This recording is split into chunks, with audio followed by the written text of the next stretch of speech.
नमस्कार। म यहाँहरूलाई अहिले समाजमा भएको दुईटा कुराको जानकारी गराउन चाहन्छु। हुने खाने र हुँदा खाने धेरै किसिमका राजनीतिक एजेन्डाहरू आए। समाजमा समानता कायम गर्ने, अधिकार सबैलाई समान रूपमा अधिकार दिलाउने भन्ने किसिमका धेरै किसिमका राजनीतिकहरू उतार चढाव एजेन्डा एक किसिमका चाहिँ उद्देश्य आए पनि अहिले यथार्थ भन्नुपर्दा समाजमा अझै पनि हुने खानाको लागि छुट्टै र हुने खानेका लागि छुट्टै किसिमका चाहिँ एउटा नीति नियमहरू छन्। म यहाँलाई के जानकारी गराउन चाहेँ भने वास्तवमा समाजमा एउटा रोजगारीको कुरा म थोरै जोड्न चाहेँ।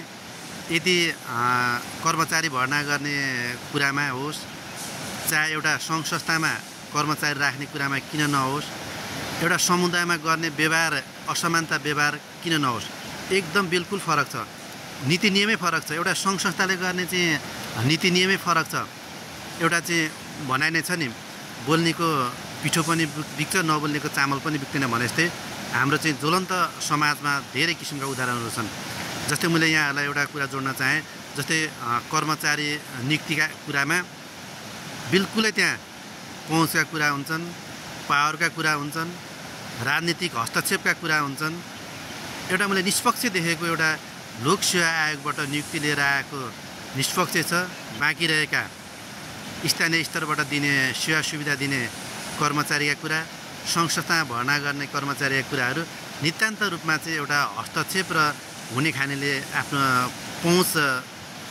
पहुँचले भर्ना गरिरहेको छ। यसको मतलब एउटा खुल्ला विज्ञापनबाट निष्पक्ष प्रतिस्पर्धाबाट चाहिँ यदि कर्मचारी नियुक्ति गर्ने हो, यदि शिक्षक नियुक्ति गर्ने हो भने भोलि परिवर्तन त्यहाँबाट सम्भव छ।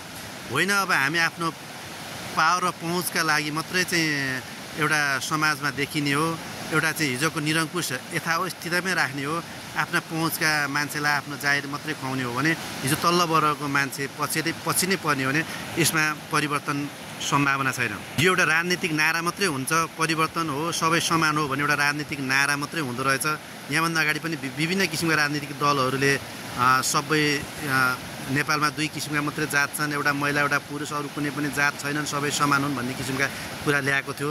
न त्यो पनि आखिर एउटा त्यो किसिमको अवस्थामा मान्छेलाई कसरी चाहिँ आफूप्रति आकर्षण गर्ने भन्नेमा मात्रै सीमित रह्यो, तर त्यसले सफलता पाउन सकेन। मैले यो के अर्थमा जोडेको यो कुरा भने यदि हाम्रो चाहिँ स्थानीय स्तरमा निष्पक्ष तरिकाले चाहे विद्यालयमा चाहिँ शिक्षक नियुक्ति गर्ने कुरा होस्, चाहे सङ्घ संस्थामा कर्मचारी नियुक्ति गर्ने कुरा होस्, एकदम खुल्ला प्रतिस्पर्धामा गरिएन भने यसले भोलि ठुलो किसिमको दुर्घटना ल्याउन सक्छ।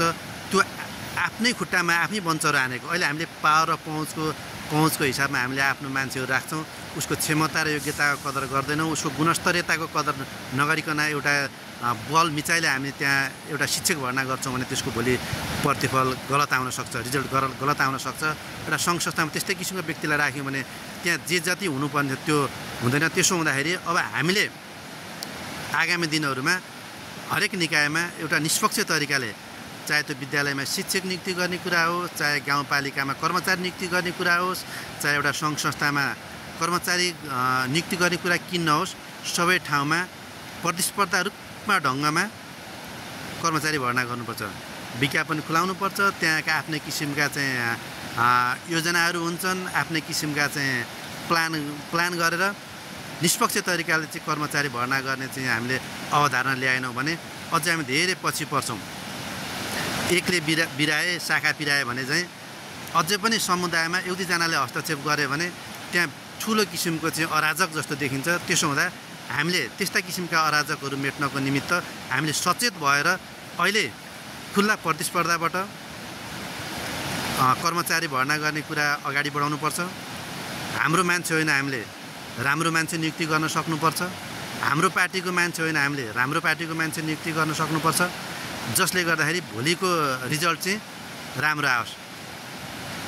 योग्यता त पुगेको छ तर क्षमता छैन, उसँग चाहिँ त्यो किसिमको नेतृत्व गर्ने क्षमता छैन भने त्यो किसिमको मान्छेलाई त्यहाँ जबरजस्ती लगेर कुर्सीमा राख्नु भनेको त्यो त्यहाँ निकम्म नै हो, कामै लाग्दैन त्यो। त्यसो हुँदाखेरि एकदम सबल, सक्षम, गुणस्तरीय मान्छे चाहिँ हामीले विभिन्न सङ्घ संस्थामा राख्नुपर्छ। यसको मतलब विद्यालय व्यवस्थापन समिति गठन गर्ने कुरामा त्यसै गरी सक्षम र सबल मान्छे राख्नुपर्छ। सहकारी सञ्चालनका कुरामा सक्षम नै मान्छेहरू राख्नुपर्छ।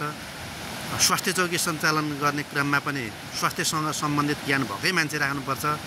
वन उपभोक्ता समिति गठन गर्ने कुरामा कम्तीमा वन सम्बन्धी जानकारी भएकै मान्छे राख्नुपर्छ, जसले गर्दाखेरि अलिकति परिवर्तन सम्भव छ। होइन भने यस्ता किसिमका निरङ्कुश अझै लाद्ने हो भने समाज परिवर्तन अझै एक दुई दशकै पछि हट्छ। त्यसो हुँदाखेरि हाम्रै पुस्ताले यो महसुस गरोस् कि अब चाहिँ हाम्रो ठाउँमा एकदम खुल्ला प्रतिस्पर्धा हुन्छ है। जुनसुकै काम गर्दाखेरि पनि खुल्ला प्रतिस्पर्धा हुन्छ। एउटा सक्षम एउटा क्षमतावान मान्छेले जाहिर खान पाउँछ, त्यसले नेतृत्व लिन पाउँछ भन्ने कुरो महसुस गराउनको लागि हामीले हरेक ठाउँबाट पहल कदमी गर्नुपर्छ जस्तो मलाई लाग्छ। यसको असर अहिले हामीले चाहिँ क्षणिकको लागि चाहिँ हामीले काम गऱ्यौँ भने मुतको न्यानो एकैछिन भने जस्तो मात्रै हुन्छ। क्षणिक काममा क्षणिक स्वार्थको लागि क्षणिक लोभको लागि हामीले आफ्नो त्यो ठाउँमा योग्य नहुने मान्छेलाई त्यो ठाउँमा चाहिँ लगेर राखिदिउँ भने एउटा भनाइ नै छ नि, यहाँलाई म एउटा भनाइ नै उचालेको कुकुरले कहिले पनि मृग मार्दैन। त्यो कुकुर आफै सिकारी भयो भने मृग मार्ला, होइन भने अर्काले टिपेर लगेको मान्छेले कहिले पनि त्यसले सफल पाउँदैन। त्यो किसिमको चाहिँ दीर्घकालीन योजना बनाउन सक्दैन, त्यो मिसनमा पुग्न सक्दैन, त्यो भिजन उसले कार्यान्वयन गर्न सक्दैन। त्यसो हुँदाखेरि हामीले अबको आगामी दिनमा हिजो के हो त्यतापट्टि नजाउँ, अस्ति के भयो त्यतापट्टि नजाउँ, अब भोलि के हुँदैछ त्यसलाई चाहिँ कसरी हुन्छ हामीले एउटा एक किसिमको नियममा एक किसिमको चाहिँ बााउन्ड्रीमा बाँधेर सक्षम र दक्ष र गुणस्तरीय काम र कर्मको लागि हामी अघि बढ्नुपर्छ भन्ने एउटा मानसिकता राखेर हामी अघि बढ्यौँ भने समाज परिवर्तन सम्भव छ। होइन भने हामी पुरानै तरिकामा अघि बढ्ने हो भने निरङ्कुश त्यहीँनिर रहन्छ। निरङ्कुशै त्यही हो, राजतन्त्र हुनु मात्रै निरङ्कुशता होइन। यहाँनिर त्यस्ता किसिमका हिजो राजतन्त्रका चाहिँ जुठो खाएर चाहिँ समाजमा बसेका मान्छेहरूले समाजमा चाहिँ तल्लो वर्गका मान्छेलाई दबायो भने हो ती निरङ्कुश हो। अब हामीले गणतन्त्र र लोकतन्त्र कसरी महसुस गर्न सकिन्छ त्यस्तो किसिमको हाबी भयो भने? एउटा कर्मचारी नियुक्ति गर्ने कुरामा चाहिँ आफ्नो पहुँचमा चाहिँ नियुक्ति गर्यो भने, एउटा शिक्षक नियुक्ति गर्ने कुरामा आफ्नो बल जबरजस्ती आफ्नो चाहिँ पहुँचका आधारमा शिक्षक नियुक्ति गर्यो भने हो त्यहीँनिर हो हाम्रो निरङ्कुश। त्यही हो निरङ्कुश शासन, त्यही हो। तल्लो वर्गको मान्छे तल्लै हुनुपर्ने, माथिल्लो वर्गको मान्छे माथि नै हुनुपर्ने, त्यस्तो किसिमको परिपाटी हो भने समाज परिवर्तन सम्भव छैन।